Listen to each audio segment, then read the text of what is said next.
maa ngi gaaral ay kàddu mu jëm ci suma nandite yi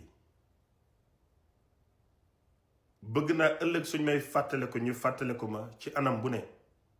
waaye buñ ma xañ ne moom ku dëgg woon la ci lim nekk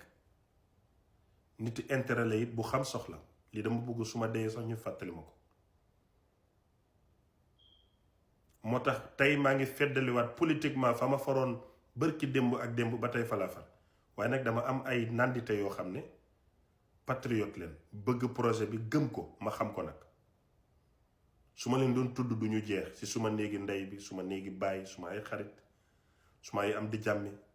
ba gëm projet bi te muy dëgg yéen lay wax ne bari na ñu ngeen foog ne ay patriote leen boo leen fayut xaalis amut ku leen jox ci ron du ñu toog plateau pour défendre projet bi wala Sonko am na ci ñoo xam ne bëgg seeni compte yéeg moo tax ñu nekk ci Sonko am ci ñoo xam ne bëgg relevant because they are empty barrels they have no importance in the community neither the society ñu ñëw bokk lu Pastef ngir mën a bokk mu am ñoo xam ne ragal ku leen saaga moo leen indi mu am ñoo xam ne dañoo gëm projet bi bëgg ko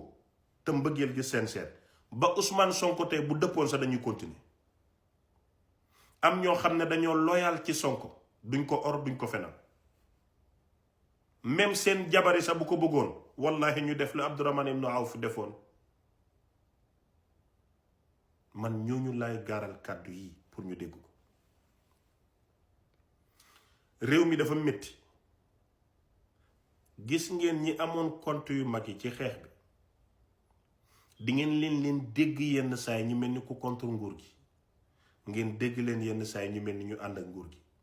wallahi yéen leen ragal seen saaga yi ak désabonné ci seeni compte waaye lekk neen avance dem leen ñiy bind ngeen liir seeni bind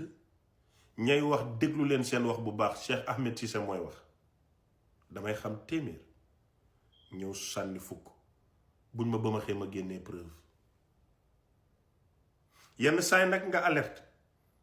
boroom xel xam li nga wax waaye du la gëm danaan tekk di déglu ba gis loolu waaye nga gis ko ñàkk xel di am lu xel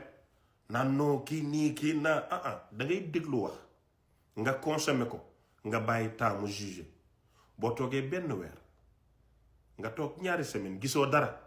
nga ne fenkat ba fenati na waaye boo gisee neel mbaadu li la cheikh bi doon junju